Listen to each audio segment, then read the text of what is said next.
Assalamualaikum warahmatullahi wabarakatuh. Hari ini saya nak beri beberapa tip berguna kepada anda di luar sana. Bagaimana untuk kita mengatasi masalah kerap mengalami batuk-batuk di dalam rumah kita sendiri. Kerana kita tahu bahawa apabila kita kerap mengalami batuk, sudah tentunya akan memberi rasa sangat tidak selesa kepada kita. Dan of course, untuk mengetahui langkah-langkah penting untuk menangani masalah ini, kita perlu tahu apakah dia punca-punca yang boleh menyebabkan kita kerap mengalami batuk. Pertama, ia boleh ataupun mungkin disebabkan oleh masalah infection ataupun kita panggil sebagai upper respiratory infection. Jadi sekiranya pesakit mengalami masalah upper respiratory infection, boleh juga menyebabkan pesakit mengalami batuk tidak selesa pada tekak, batuk-batuk, dan ini kebiasaannya bergantung sama ada ia disebabkan oleh virus atau bakteria. Sekiranya walaupun kebanyakan jangkitan tekak disebabkan oleh virus, namun sekiranya jangkitan ini disebabkan oleh bakteria, pesakit perlu ambil ubat antibiotik, dan ini penting untuk membantu mengurangkan simptom-simptom ataupun gejala infeksi yang berlaku kepada pesakit.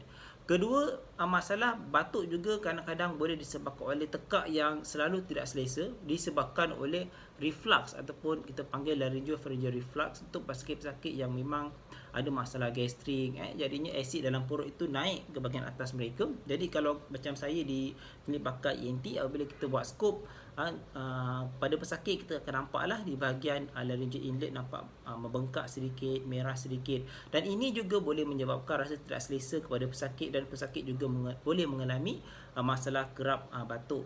Dan untuk masalah ini, rawatan yang sesuai ialah kita akan memberi ubat, kita panggil ubat PPI atau ubat gastrik lah, untuk memastikan masalah ini dapat ditangani dengan segera. Sebab tu kita boleh lihat walaupun ada pesakit yang kerap mengambil ubat batuk tetapi masih tidak sembuh. So kita perlu tahu punca yang menyebabkan masalah mereka kerap batuk. Ketiga, masalah batuk khususnya apabila mengalami batuk yang berpanjangan. Ia juga boleh disebabkan oleh masalah lain seperti tuberkulosis. So, masalah TB ataupun batuk kering ini sebenarnya juga perlu kepada diagnosis awal, kerana kita perlu tahu bahawa sekiranya pesakit-pesakit yang mengalami masalah TB, mereka ni ada ubat yang spesifik, ubat anti-TB untuk merawat penyakit ini. Kerana apabila pesakit sebenarnya mengalami masalah penyakit TB, apabila mereka sekadar mengambil ubat batuk biasa, mereka tak akan sembuh. So apabila anda atau sesiapa sahaja yang mengalami batuk berpanjangan lebih daripada sebulan, barulah berjumpa doktor untuk kami lakukan pemeriksaan dan kami buat ujian saringan untuk menentukan apa punca ataupun adakah anda mungkin mengalami jangkitan TB. Dan punca-punca lain juga ialah batuk juga boleh disebabkan oleh masalah seperti alahan ataupun alergik. So ini juga boleh berlaku kerana apabila kita body kita ni memang ada alahan kepada sesetengah makanan, contohnya persekitaran dan sebagainya, ia akan mengakibatkan kita rasa gatal-gatal pada kulit, gatal-gatal pada mata, hidung, telinga dan juga tekak.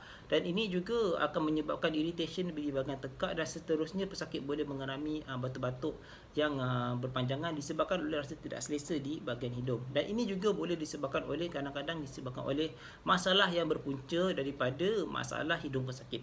Jadi untuk merawat masalah ini, kita perlu rawat puncanya. So mungkin apabila anda berjumpa dengan doktor di klinik atau di hospital, kami akan berikan ubat sinus, ubat alahan, ubat alergik. Dan secara tidak langsung, masalah batuk-batuk yang anda alami boleh dirawat dengan segera. Sebab tu punca masalah batuk yang anda alami ini akan dapat dikawal sekiranya anda dapat tahu punca-punca yang menyebabkan masalah ini berlaku.